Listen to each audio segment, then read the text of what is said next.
kandi abantu badusaba bari hirya no hino gukurikirana ibibyigisho bya Obadiya. Mutwihanganire rwose bwoko bw'Imana. Nuko bisanzwe tugiye gutangiza, ndashimira abayoboye gahunda n'uwaririmbye indirimbo ijyanye n'icyigisho cy'uyu munsi. Yesu amuhe umugisha.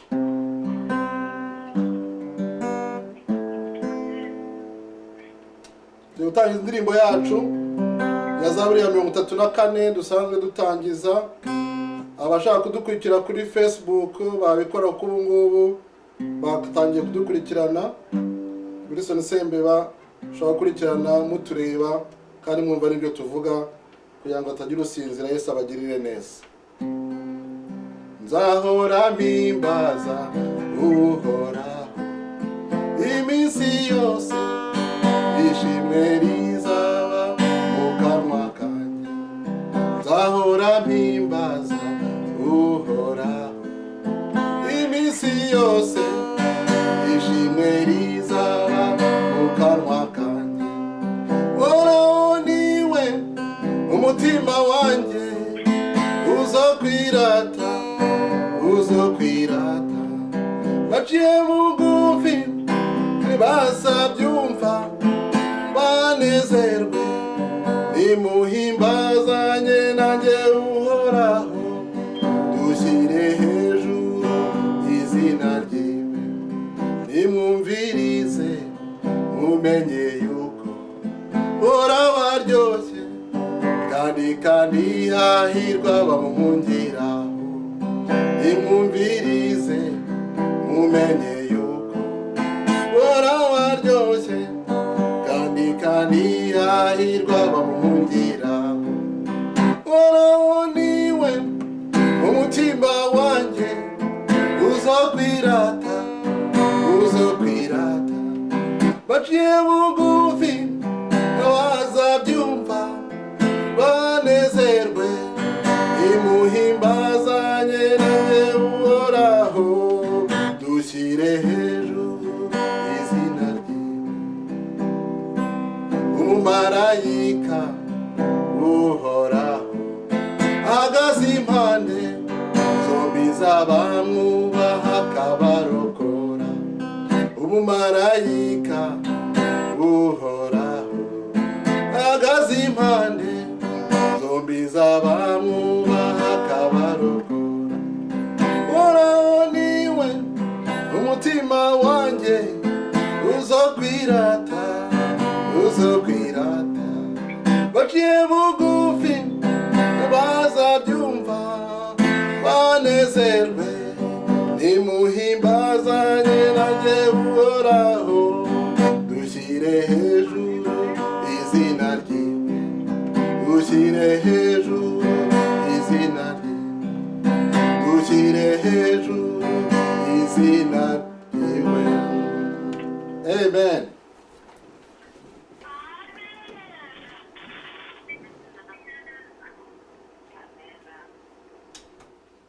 Dusenga Imana. Imana ikomeye kandi Imana igira neza. Urakoze kubera ko uri Imana nyamana utari ikigirwamana. Iyi minota tugiye kumara ibi yawe, kandi ubwoko n'ubwawe ari abateze amatwi kuri mudasobwa ndetse n'abari kutwumva kuri telefone. Ndakwinginze ngo twese duhabwe umugisha nawe, kandi umwamarika bawe batacumuye Umwuka Wera Muziranenge atuyobore, atugirire neza. Ni mu izina rya Yesu Kristo tubisabye, ngo ducishe bugufi Yesu ashyirwe hejuru. Amen.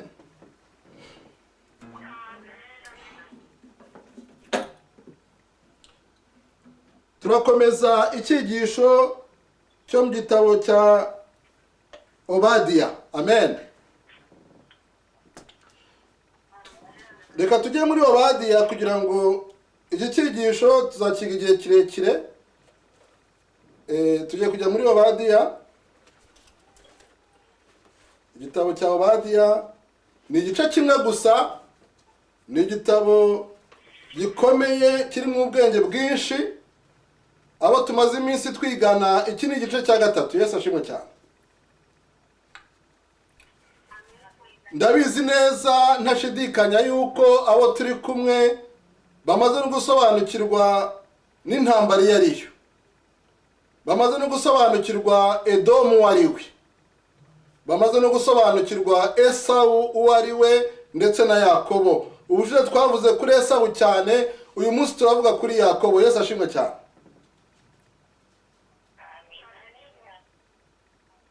Ariko mbere yuko dukomeza, reka dusome Obadiya igice cya mbere nicyo cyonyine umurongo wa 15, kubera ko amagambo avugwamo nubwo tugiye guhera ahera, ariko ntabivuze mbere y'igihe nakomeza kwigisha abantu bamwe ntibasobanukirwe.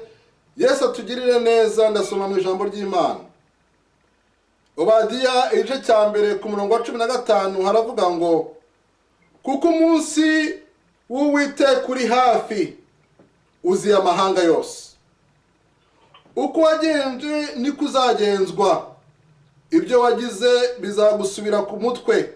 Murongo wa 16, uko mwanywereye ku musozi wanjye wera, niko abanyamahanga bose bazajya banywa iteka.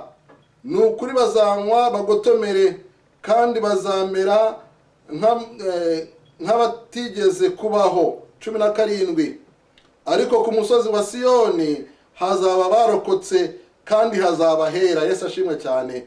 Ab'inzu ya Yakobo bazasubirana ibyabo. 18, kandi ab'inzu ya Yakobo bazaba umuriro, n'ab'inzu ya Yozefu babikirimi cyawo, n'ab'inzu ya Yesawu, naho ab'inzu ya Yesawu bazaba nk'umurama, bazabatwika bakongoke, ndetse ab'iyo nzu nta uzasigara, ku byavuzwe n'Uwiteka. Imana itugirire neza. Amen. Iyo usomye kino gitabo cya Obadiya ugasoma uno murongo, wumva neza udashidikanya yuko bavuga ibyo kugaruka kwa Yesu. Yesu ashimwe cyane. Niyo mpamvu igitabo cya Obadiya gitangira kivuga Esawu na Yakobo, ariko kirangirira mu kugaruka kwa Yesu Kristo. Turaza kubona nko mu byahishuwe, ni umunsi ukomeye, umunsi ukomeye cyane, umunsi ngo ninde, ngo amahanga yose azagomba guhagarara imbere y'Imana, umuntu wese agasubiza ibyo yakoze, ari ibyiza cyangwa ari ibibi. Reka dusome mu byahishuwe 6, mwumve amagambo y'Uwiteka.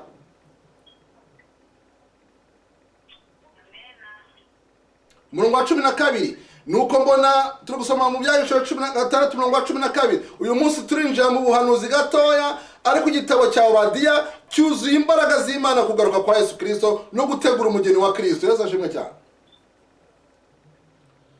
Ngo nuko mbona amena ikimenyetso cya 6, habaho igishyitsi cyinshi, izuba ririrabura n'ikigunira kiboheshejwe ubwoya, ukwezi kose guhinduka nk'amaraso, inyenyeri zo mu ijuru zigwa hasi nk'uko umutini iyo unyeganyejwe n'umuyaga mwinshi uragarika imbuto zawo zidahishije. 14, ijuru rikurwaho nk'uko bazinga igitabo cy'umuzingo, imisozi yose n'ibirwa byose bikurwa ahantu habyo, abami bo mu isi n'abatware bakomeye n'abatware b'ingabo n'abatunzi n'abubasha n'imbata zose n'ab'umudendezo bose bihisha mu buvumo no mu bitare ku misozi. Babwira imisozi n'ibitare bati, nimutugweho, muduhisha amaso yicaye kuri ya ntebe n'umujinya w'umwana w'intama. 17, mwakira akanyerezo, ngo kuko umunsi ukomeye w'umwijima umujinya wawo usohoye, kandi ninde ubasha guhagarara adatsinzwe. Yesu atugirire neza. Amen. Nta muntu n'umwe wahagarara adatsinzwe. Umunsi w'Uwiteka ugiye kuza. Reka dusome mu gitabo cya Matayo. Yesu yarabyivugiye iby'uyu munsi ukomeye. Matayo 24 murongo wa 15. Igitabo cya Matayo mu gice cyacu cya 14 ku murongo wa 25.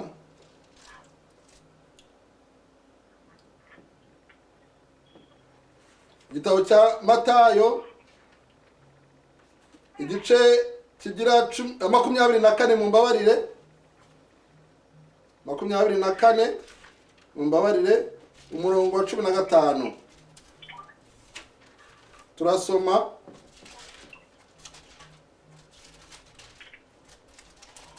Uyu munsi ndi butindeho gatoya, munyihanganire ko iki gice ndagerageza kukivuga mu bice bibiri. 24 umurongo wa 15 bavuga ngo, ariko ubwo muzabona ikizira kirimbura cyahanuwe n'umuhanuzi Daniyeli gihagaze ahera, ubisoma byitondere. Icyo gihe abazaba bari Buyuda bazahungire ku musozi, n'uzaba ari hejuru y'inzu yo kuzamumanuka ngo atware ku bintu byo mu nzu ye, n'uzaba ari mu mirimo ye kuzasubira imuhira ntazure muri ngo azane umwenda we. Abazaba batwite n'abonsa muri iyo minsi bazabona ishyano. Namwe musengere kugira ngo guhunga kwanyu kutazaba mu minsi y'imbeho cyangwa ku isabato, kuko muri iyo minsi hazabaho umubabaro. Nanone kandi Yesu yongeye kubivuga 21 ngo muri iyo minsi hazabaho umubabaro mwinshi utarigeze kubaho uhereye ku kuremwa kw'isi ukageza none, kandi ntuzongera kubaho. Amen. Ariko Imana ishimwe ku murongo wa 22, iyo iminsi iyaba itagabanyijweho ntihajya kurokoka n'umwe. Yesu adatabaye ntawabasha gukira, ariko kubwo intore iyo minsi izagabanywaho. Yesu ashimwe cyane. Reka twumve uko Daniyeli nawe yabivuze mu gice cya 12. Atanga n'inama y'abazabasha kubyihanganira. Daniyeli mu gice cya 12, ubwoko bw'Imana, umukozi w'Imana Shadrake niwe wanyoherejeje information ambwira ko mu Burusiya bahagaritse itorero ry'Abadventiste. Ntabwo nakwemeza ko biri atari byo, kubera ko biva muri Houston News, ni ikinyamakuru gikomeye cyane. Kandi ntabwo Pastor Shadrake yanyoreza ibintu bya fake, niko mbyiringira. Ubwo rero ababibonye ni ikibazo gikomeye cy'uko itorero ry'Abadventiste ubu ngubu riri mu kibazo gikomeye mu Burusiya. Niba bihereye mu Burusiya bizagera n'ahandi hose. Ubarafata Abadventiste nk'aho ari abateroriste, niko bari kubita mu Burusiya. Miliyoni 12 z'abantu zaravuze ati ako gatorero mugafunga ntituzongera no kukumva. Ariko Imana iratabara. Yesu ashimwe cyane. Nibo tugiye kwiga uyu munsi. Yesu azatabara Yakobo. Amen. Murongo wa 12, maze icyo gihe mu Daniyeli ndi gusoma, icyo gihe Mikayeli wa mutware ukomeye ujya ahagarika abantu bamwe azahaguruka. Hazaba ari igihe cy'umubabaro utigeze kubaho uhereye igihe amahanga yabereyeho ukageza icyo gihe. Ko bizaba bitoroshye. Nuko icyo gihe abantu bawe bazaba banditswe mu gitabo bazarokorwa. Amen. Reka dukomeze. Umurongo wa 4, Imana yabwiye ikintu Daniyeli nicyo kitwereka yuko umurongo wa 3. Umurongo wa 2 ngo, kandi benshi muri bo bazaba barasinziriye mu gitaka bazakanguka.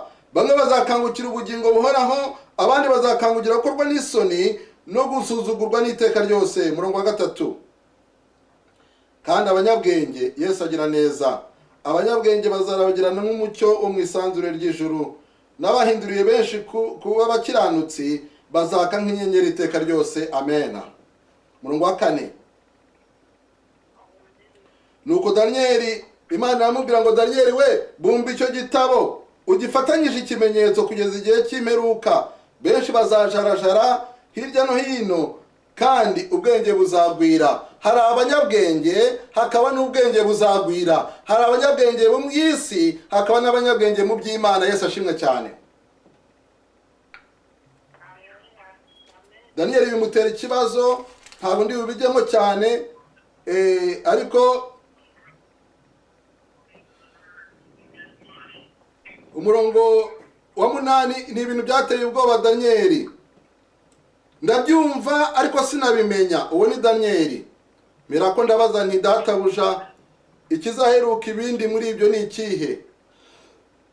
aransubiza ati igendere Daniyeli, kuko aya magambo ahishwe kandi afatanyijwe ikimenyetso kugeza igihe cy'imperuka. Tuzabyiga mu byahishuwe ayo magambo yariyo. Benshi bazatunganywa bazezwa, Imana ishimwe cyane.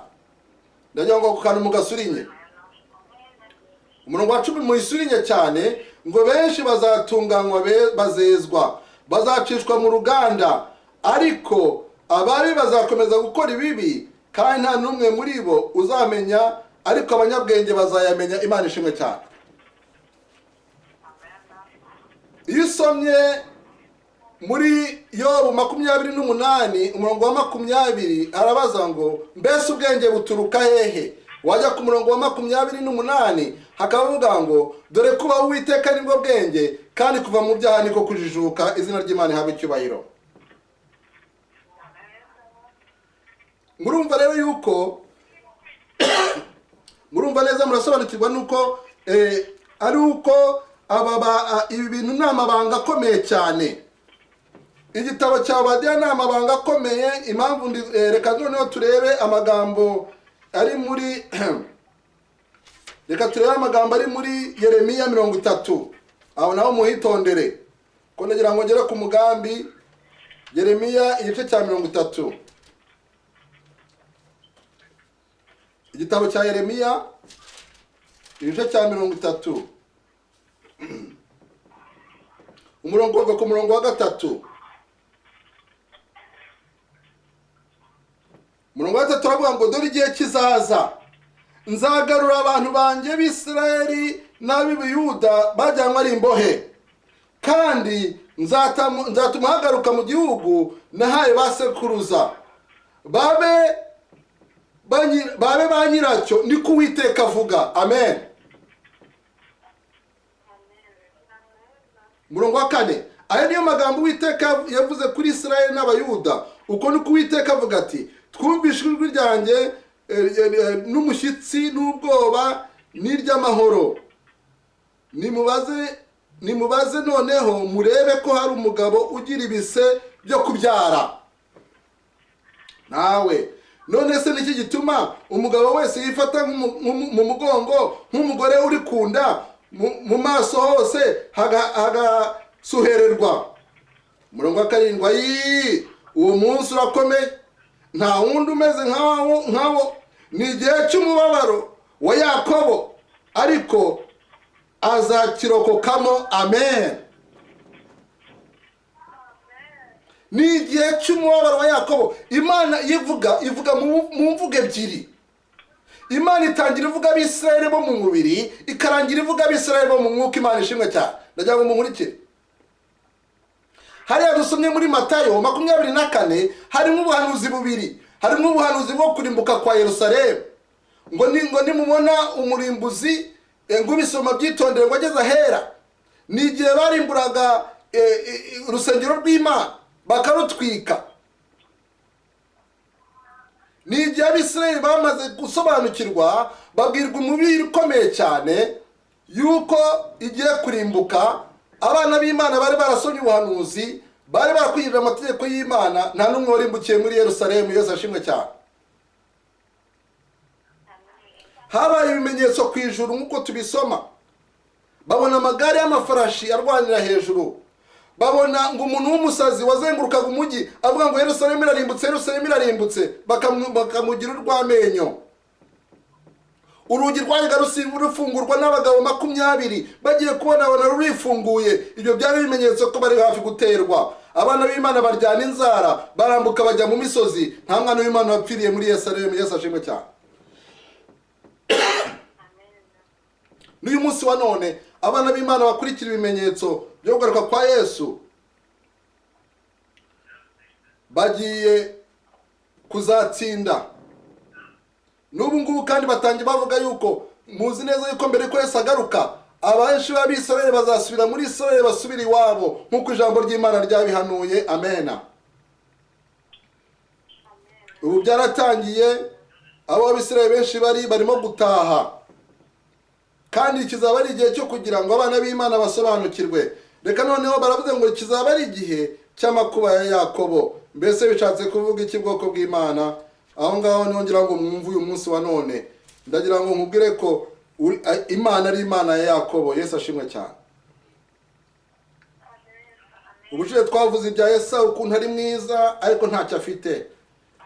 Ubu turavuga intege nke za Yakobo aho Imana itanga imbaraga. Yesu ashimwe cyane.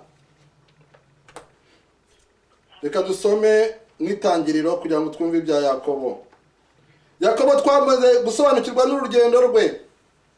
Twamaze gusobanukirwa ukuntu yagiye amaze guhenda mwene nyina, abifashijwemo na nyina Rebeka.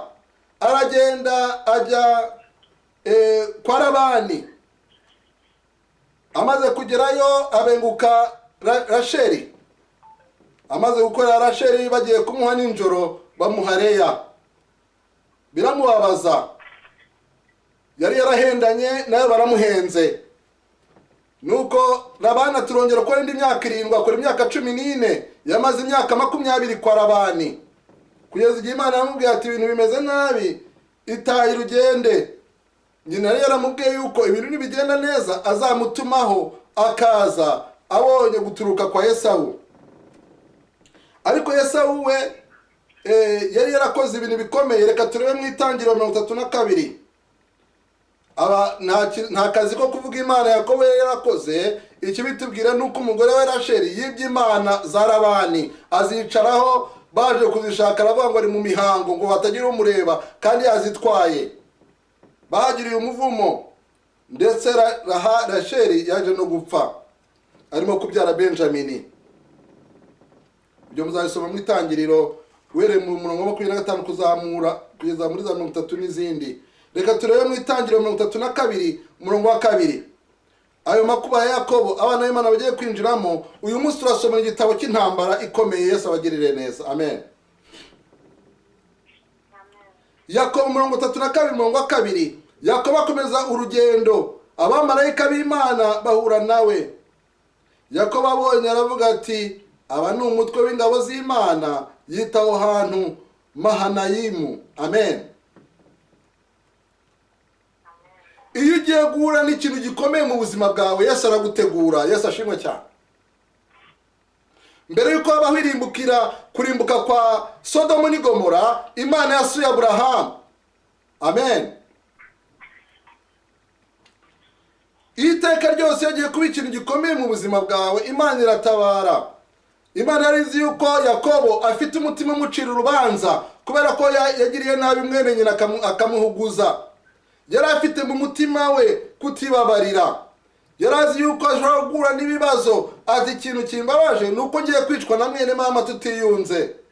Ariko abamarayika b'Imana barahageze. Yesu ashimwe cyane. Ntabwo tuzi ikiganiro bagiranye, ariko icyo tuzi yiteguye guhura na mwene nyina. Umurongo wa 4. Yakobo atuma intumwa ngo banzirize zijye kwa Esau mwene se w'igihugu cy'Iseyire mu ishyamba rya Edomu.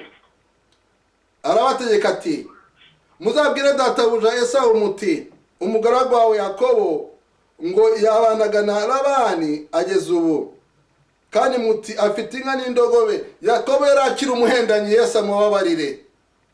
Atangiye kumugereka w'inka, amugeretse w'intama n'indogobe n'imikumbi n'abagaragu.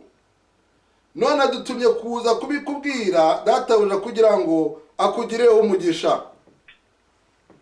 Ariko ikintu tuzi neza nuko Esau yari yiteguye mu buryo bw'intambara.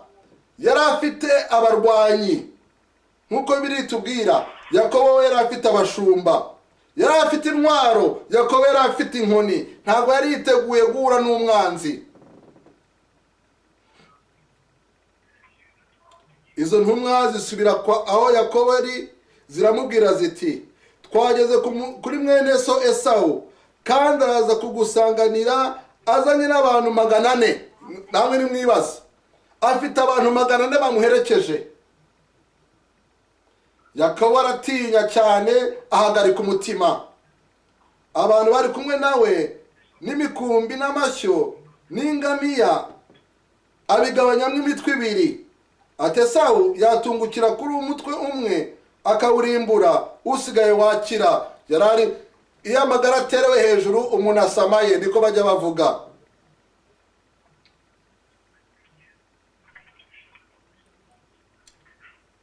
reka mbabwire bwoko bw'Imana, uyu munsi hari ikintu nifuza ko mwibuka. Intwaro abana b'Imana akoresha izindi zananiranye, Yesu ashimwe cyane. Hari intwaro Satani adukoreshaho iyo izindi zamunaniye, iyo tuzayivuga. Ariko uyu munsi nagira ngo mbibutse intwaro dufite tutajya dukoresha nk'uko bikwiriye. Yesu atubabarire. Iyo ntwaro ni intwaro yo gusenga. Amen. Amasengesho ahindura ibintu byinshi. Amasengesho ahindura imigambi y'Imana. Murangibuka Hezekiya asenga kongererwa imyaka 15, nuko yagiye agapfukama akaririra Imana. Imana ihindura ibintu iyo dupfukamye tugasenga, dusenganye kwizera. Ariko ntabwo dukoresha imbaraga z'amasengesho. Hari igihe dutinya ngo hari ibintu bishoboka. Ndashimira Imana kubwo umufasha wanjye n'umuhungu wanjye Samson bagira kwizera. Umuhungu wanjye Samson yaraje arambwira ati papa ndashaka kujya kwiga.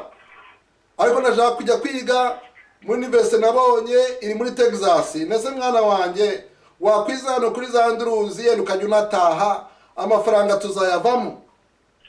Samson atoya ndumva Imana inyemeza kujya muri Texas. Urugendo rw'amasaha 16 kujya kuba muri dorotwari ibihumbi 17-18 by'amadolari. Aya mafaranga sinzi aho nzayakura.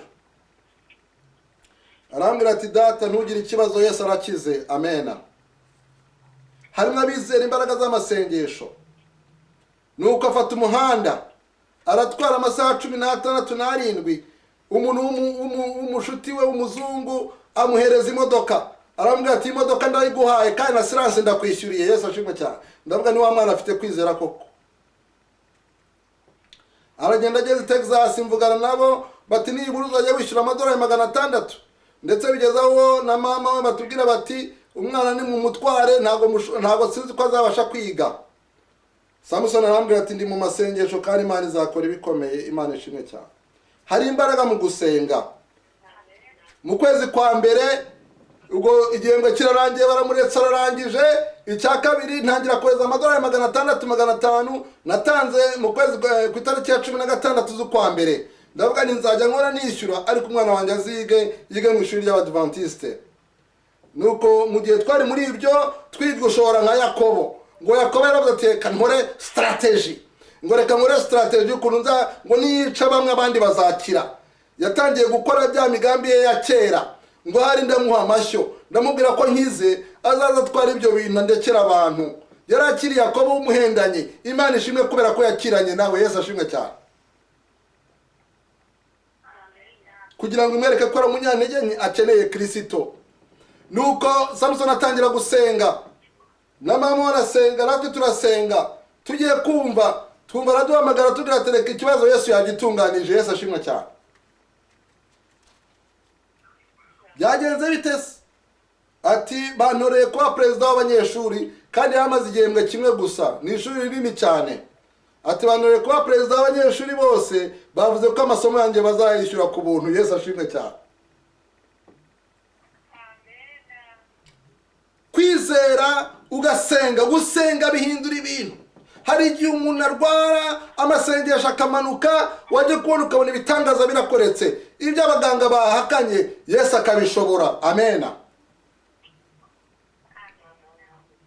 Icyaha cyananiranye ugasenga niho turi kugana.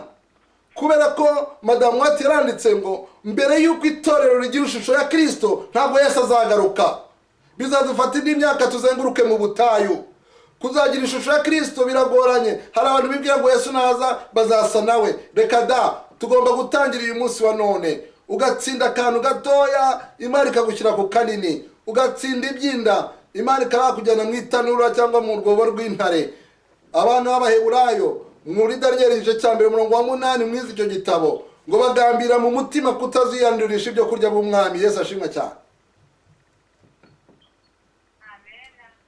Daniel 3:16-17 ngo mwami wikwirwa wirushya ngo naho Imana yacu itadukiza ntabwo turi gukorera Imana zawe. Yesu ashimwe cyane. Bari batangiriye ku biryo banga ibiryo bageze no ku muriro baratsinda. Yesu atugirire neza. ntushobora gutsinda ibintu binini utatsinze bitoya. Dukeneye Yesu. Aho twasomye hano haruguru bavuze ngo muri Daniyeli ngo abantu bazezwa, amen, bazacishwa mu ruganda. Amakuba ya Yakobo nayo kugira ngo tweze, turaza kubisoma mu ntambara ikomeye, amen.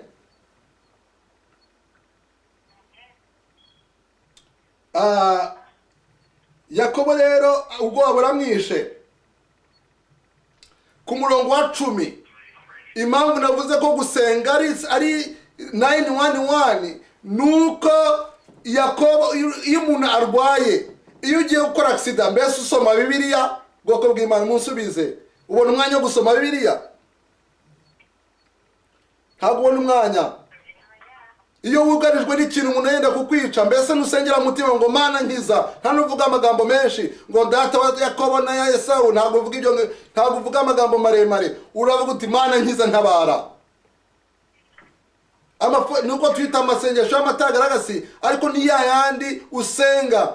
Abana b'Imana, hari igihe tuzagera tudasoma Bibiliya, hari igihe tuzagera tutajya mu nsengero, ariko turi ku mavi dusenga nka Yakobo. Niyo mpamvu bayita amakuba ya Yakobo. Yakobo ngo turaza kubisoma, ntabwo byose turi bubasha kubisoma, ndabaha amapaje muzayisome mu ntambara ikomeye, ukuntu yavugaga ngo ibi byose n'ibyaha byanjye nakoze.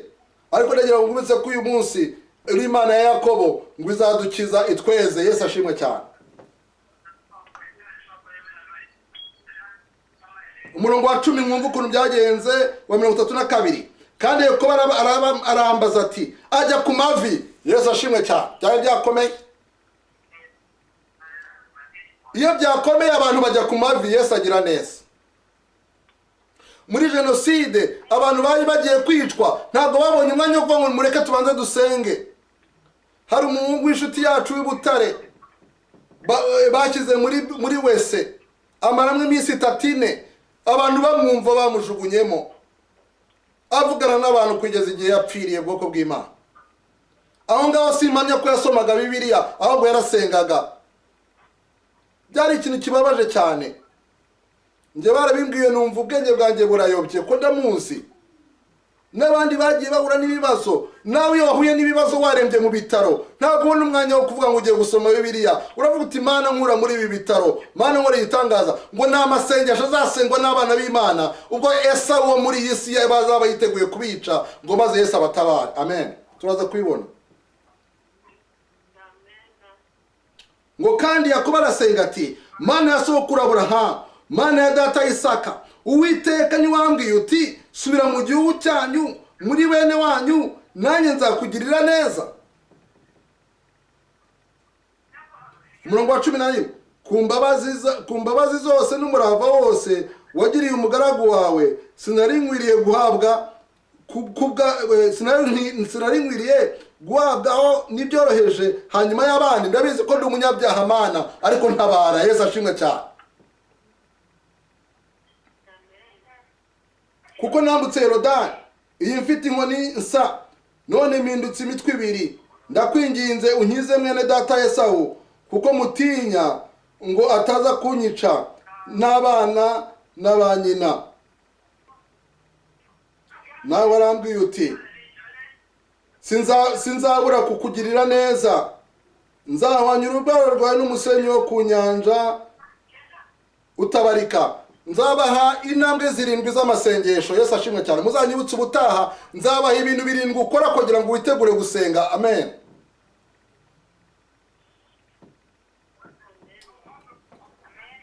Aharari iryo joro mwibaze, tujya twavuga ngo ntabwo twarari ijoro dusenga. Hari igihe uzarari ijoro usenga utanabishaka. Yesu akugirire neza. Hari abantu bavuga ngo abantu barayabasenga mu majoro ngo ntabwo babona abarokore. Hari igihe tuzabarokore mu ishyamba. Yesu atugirire neza. Yakobo yabaye umurokore, arari ijoro ryose asenga. Ahagaye iryo joro yenda kubyara afite ngo abiye Esau, ati reka mujijishe, yarukira umuhendanyi, mwene se amuha impano, ihene n'abagize 200, iz'amapfizi 20. Yewe singiye kubisoma byose, muzabisome maze nimwiyumvire namwe. Muri iryo joro agiye kumva ngo kace, umuntu aramufashe Madamu White yaranditse mu gitabo cyo abakurambere n'abahanuzi ku ipaji 390 mu Cyongereza ngo yaravuze ati ibyanjye birarangiye, ngo aravuga ati nagendeye kera kubusa, nishanye ibyaha igihe kirekire, none ndarimbutse. Ngo yagize ubwoba bwinshi, abira ibyuya byinshi, ati ibyanjye birarangiye. Ngo yakiranaga n'uriya muntu azi ko ari umukirano wa nyuma, aravuga ati natanyica ndamwica. Mbega kaga, ariko ntabwo yarazi yuko ari marayika w'Uwiteka. Amen. Reka dusome mu gitabo cy'intambara ikomeye. Amasaha aragiye, ndaza kugerageza kugikatamo ngo tuzakomeze ubutaha. Reka turebe mu intambara ikomeye. Nabwo ndagenda nyisimbagurika kuko ni byinshi, ariko ndagenda mbanyuriramo. Ubwoko bw'Imana mu Byahishuwe 21:11 twibuke yuko irangira ry'imbabazi rizaba hagati mu makuba ya Yakobo. Yesu ashimwe cyane. Abo mu gihe cya iriya minsi 70, iriya myaka 70 bya byumweru nako 70, ngo hagati muri ibyo byumweru 70 muraza abantu bo mu gihe cya kera, imyaka iminsi 160, ibyumweru 42, ibyo byose sindi bubijyemo uyu munsi, tuzabijyamo ubutaha.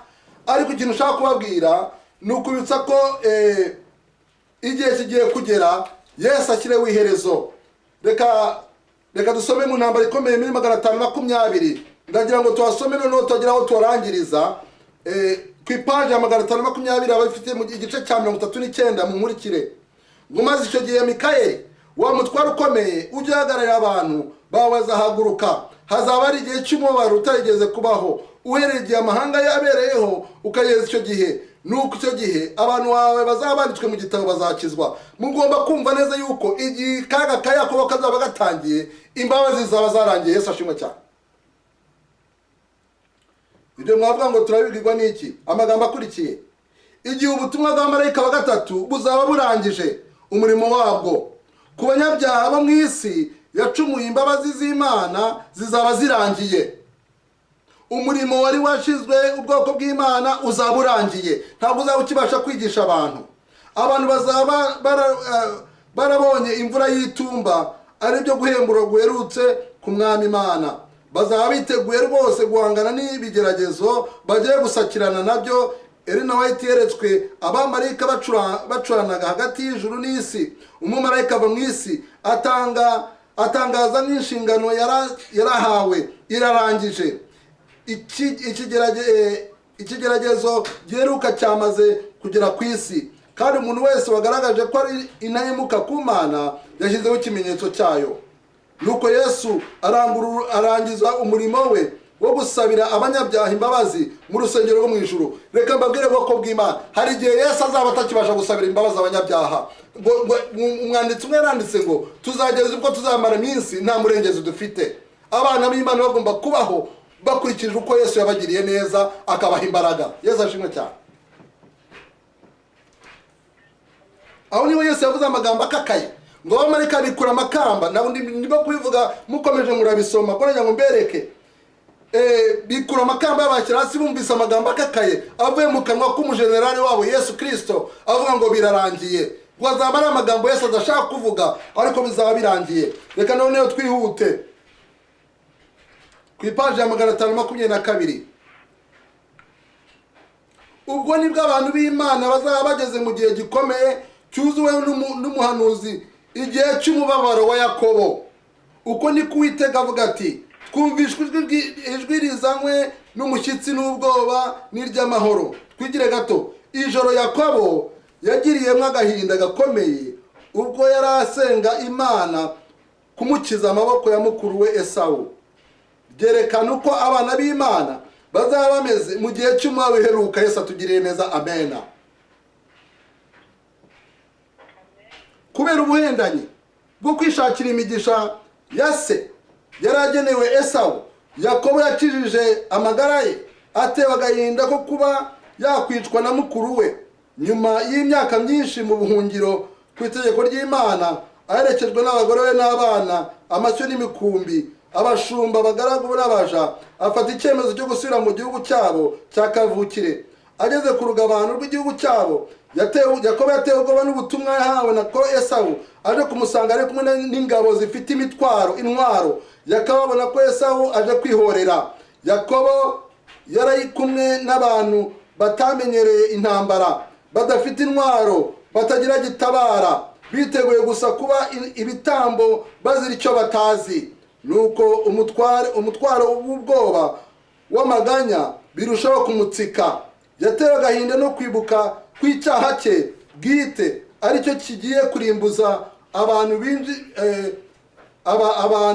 b'inzira karengane batazi n'icyo bazira. Yari asigaye yiringiye imbabazi z'Imana gusa. Intwari imwe gusa yari ifite yari amasengesho. Yesu ashimwe cyane, amen. Izindi ntwari zose zahagaze, isengesho rirakomeza. Niyo umuntu ari muri koma abasengera mu mutima, nubwo twe tutabireba. Baravuga ngo, abaganga baravuga ngo kumva ntibihagarara keretse umuntu yapfuye. Yesu ashimwe cyane. Ku rwe ruhande ntacyo Yakobo atari yakoze cyo guhongerera icyaha cye ngo abone uko yagikira akaga yaragezemo. Uko niko abizera Kristo ubwo bari bafite kugera mu gihugu cy'umubabaro wa Yakobo bakwiriye gukora uko bashoboye kose kwatuma babarirwa n'Imana, kandi bakagwabiza imigambi y'abagirira nabi Yakobo, babagirira nabi, kugahindura ibyavuzaga umutimanama wabo amahoro. Muzakomeze kubisoma ko turarangije, navuga byinshi, nzakomereza ahangaha kuko ntabwo mbajyanye mu ngingo nifuza kubagezamo. Ariko ndagira ngo mbibutse yuko nimukomeza gusoma kino gitabo cy'intambara ikomeye, ngo Satani azaza avuga, nawe Wilson uri kwihisha, reba ibyo wakoze ku itariki ya 8 z'ukwezi kunuko umwaka uyu, wakoze ibingi, watonganye na naka, wakoze icyaha iki n'iki, wagikoranye na naka, wagikoreye ahangaha, none nawe urihisha, urabona Imana yakuvugira. Ngo Satani ibyaha byose twakoze aracyabibitse ku mpapuro ze. Ngo maze muri iki gitabo cy'intambara barandika ngo abamarayika b'Imana bazazana amababa bahungize, ngo maze nibamara guhungiza ngo twumve ijwi ryorohereye ngo rivuga ngo humura warababariwe. Yesu ashimwe cyane. Ibyaha twakoze ni byinshi, ariko Yesu akunda Yakobo kuko Yakobo azamukiza. Nubwo ibibazo ari byinshi, Yesu yiteguye kudukiza bwoko bw'Imana. Sinzi ikibazo ufite, ariko icyo mubwiye cyo ntugire ubwoba. Yakobo yagize ubwoba kandi Imana yamaze kumutunganyiriza. Yatunganyije mwene nyina. Ubwo abana b'Imana bazabiteguye kurimburwa, barimburwa n'abantu bo mu isi aribo ba Esawu, bagambaniye kubw'isabato y'Imana, bashyizeho itariki n'umunota wo kwica abana b'Imana. Ubwo niko gutabarwa k'Uwiteka. Yesu ashimwe cyane. Reka nagize kuri isomo ryo mu byahishuwe kugira ngo mwumve amagambo avugirwamo gutsinda kw'abana b'Imana. Yesu ashimwe cyane. Mu gice cya 7 ndarangiza, mu gice cya 7 kuko hari amagambo y'ihumure. Mu gice cya 7 cy'ibyahishuwe uhereye ku murongo wa 9, ndahakunda cyane kuko bimpa ibyiringiro. Yakobo yari yaragize mu kaga, yari afite ibyaha bimuzengurutse, ariko akiranye na marayika ngo Imana yamuhinduye izina rye imwita Isirayeli. Yesu ashimwe cyane. Ibyo turabisanga muzabisoma muri Tangiriro 32:28. Imana yamubwira ngo ntabwo cyitwa Yakobo ukundi, ntabwo kiri umuhendanyi ukundi, ahubwo ubaye Isirayeli. Kandi mu byahishuwe igice cya 3 batubwira yuko abana b'Imana bazacungurwa, bazahabwa amazina mashya. Ba Wilson ni amanyabyaha, ba Sarafina ni amazina y'amanyabyaha, ba Imana ni amazina y'abanyabyaha, ariko izina Yesu azaduha ngo nta wundi uruzi keretse urihabwa. Yesu ashimwe cyane. Madamu yaranditse ngo iryo zina nuribona ngo rizaba rifite akamaro gakomeye kuko rizavuga umubereho yawe mu isi, uko wabanye n'Imana. Yesu ashimwe cyane. Ntabwo tuzafata amazina mashya, aya mazina yo y'amahendano y'ibyaha twikoreye abantu batwitirira, Yesu azayahanagura. Yesu ashimwe cyane. Ibyahishuwe 7:9. Hanyuma y'ibyo mbona abantu benshi umuntu atabasha kubara, bo mu mahanga yose n'imiryango yose n'amoko yose n'indimi zose, bahagaze imbere y'imbere y'umwana w'intama, bambaye ibishura byera kandi bafite amashami y'imikindo mu ntoki zabo. Bavuga ijwi rirenga bati, agakiza n'ak'Imana yacu yicaye ku ntebe n'ak'umwana w'intama. Murongo wa 11, nuko abamarayika bose bari bahagaze aho bagose ya ntebe n'abakuru na bya bizima bine bikubita hasi bubamye imbere y'intebe baramya Imana bati amena. Ahirwe n'icyubahiro n'ubwenge n'ishimwe no guhimbazwa n'ubutware n'imbaraga bibi by'Imana yacu iteka ryose, amena. Murongo wa 13, umwe muri ba bakuru arambaza ati abo bambaye ibishura byera ni bande kandi bavuye he? Abo nabo mu makuba ya Yakobo, ubwoko bw'Imana. Yesu ashimwe cyane. Murongo wa 14, ndabasubiza ati mwami wanjye ni wowe ubizi. Arambwira ati aba ni abavuye muri urya mubabaro mwinshi, kandi bameshe ibishura byabo byabyesheje amaraso y'umwana w'intama. Nicyo gituma baba imbere y'intebe y'Imana bakayikorera mu rusengero rwayo ku manywa na nijoro, kandi yicaye ku ntebe izabambaho ihema ryayo, ngo bazaba bameze nk'abagorodekoro kuri Yesu. Yesu ashimwe cyane. Ndashaka kuzaba mu 142. Wowe sinzi icyo ubitekerezaho. Ubwoko bw'Imana, uko Imana yatabaye Yakobo, uze kubisoma muri iyo ntambara ikomeye, niko azadutabara. Nubwo ari bibi twanyuzemo, Yesu yiteguye kutweza, yiteguye kutunyuza mu ruganda rwo tuzanyuramo rwo kutabona ibiryo ngo amafirigo tuyabone. Tuzaba turi mu mashyamba. Ibi birigiye kuba. Amabanki bazayafata, ibyo bifaranga dubutse muri banki bizaboreramo. Amazu twibwira ngo turi kugura tuzayata twiruke mu ishyamba. Ubwo hari abana b'Abadventiste b'Abanyamerika bamaze kubaka ubuvumo barimo bihishamo, bari mu misozi. Hari umugabo utuye Chicago na madamu namuzi, barongoye umukobwa w'inshuti yacu wabaga iwacu rimwe na rimwe, akaba na Jean Claude. Bagiye kuba mu ishyamba rya Colorado. Abantu barimo barahunga, baravuga bati ntitukwiye no kwicucuma muri iyi migi, dukwiye guhinga tukagira imirima yacu tugasarura ibiribwa. Ejo bundi za Walmart zizafunga, za Maya zizafunga, ibintu byose bizafunga, maze ngo abana b'Imana bazatungwa n'ubuntu bw'Imana. Yesu ashimwe cyane, amen. Ndasaba kugira ngo Yesu atugirire neza. Turi ba Yakobo, ibyaha ni byinshi, ariko ijambo ry'Imana tubwira ngo Yesu azakiza Yakobo, amen. Mana urakoze kubera yuko utari Imana Yesu. Yesu arakundika, Yesu afite abarwanyi, Yesu afite ubwiza n'uburanga, ariko afite ikibazo gikomeye cyo kwirarira, afite ikibazo gikomeye cya pride. Mwanda gusaba kugira ngo Yakobo twebwe tugirire neza. Wamukoze ku nyonga y'itako, maze imbaraga zose zirashira, amenya yuko ari kumwe n'umuntu ukomeye. Aravuga ngo sinkure kurutampaye umugisha. Natwe muri mugoroba ntidushaka kukure kurutaduhaye umugisha. Twamaze kuvumbura ko ari wowe udutunze muri Amerika. Twamaze kumenya yuko atari wowe udutunze twapfa bubwa. Tuzi neza ko ari wadukirije mu ntambara. Tuzi ko ari wowe wadukize kuri liste ngo tuze muri Amerika. Tuzi ko ari wowe wadutunga muri iki gihugu gikomeye. Nuko tuguhaye byacu muri uyu mugoroba ngo tugirire neza. Mana ya Yakobo, turakwemereye ngo tubere byose.